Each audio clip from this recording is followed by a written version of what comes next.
Bonjour, je suis Margarita Moreno, mais tout le monde depuis ma petite enfance m'a appelée Margot.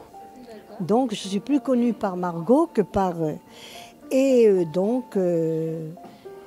viens d'une famille où malheureusement ma grand-mère, mon arrière-grand-mère, mes tantes sont mortes d'un cancer du sein. Et un jour, elle a surpris que j'avais un geste de douleur, elle a eu peur, elle m'a fait faire des examens et on a vu tout de suite que j'avais un cancer in situ. C'était quand ça?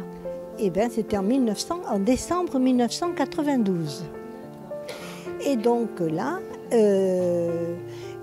ces médecins et elles se sont acharnés tout de suite pour avoir la certitude. Effectivement, c'était des petits cancers in situ.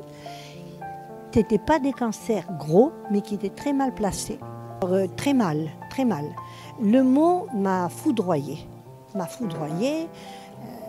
Je me suis sentie dans l'antichambre de la mort. En plus, je me voyais sans sein, perdant ma féminité. Ça a été bon, mais c'était la seule solution si je voulais vivre. Donc, j'ai eu ce sursaut d'envie de vivre et donc j'ai fait quelques jours après mon ablation du sein. Plus difficile a été quand je me suis vue toute nue dans le miroir. Moi, je savais que j'ai toujours su qu'une femme avait deux seins. Mais une femme avec un sein, pour moi, ce n'était pas une femme. Et puis, il y a eu le regard de mon mari, le même soir. Et lui, il m'a vue comme si j'avais mes deux seins. Ça m'a tellement choquée que je me suis dit, mais il n'est pas normal. Il n'est pas normal. Et puis, mon mari m'a prouvé sa virilité. Le lendemain, en pleurant, je l'ai dit à mes filles, c'était des femmes, qui m'ont dit « Maman, tu es guérie ». Bon.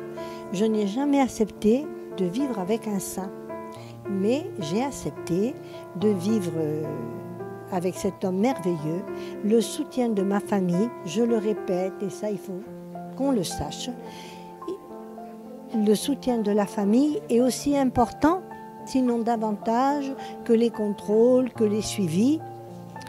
Et puis après, j'ai appris à vivre avec ma prothèse. Quand je sortais dehors, je me voyais toujours belle, je me voyais toujours bien. Vous l'êtes toujours en fait, vous êtes toujours belle. Vous êtes très gentil. Enfin, il y a 28 ans, j'ai été un petit peu plus. Oui, bien sûr. Et puis après,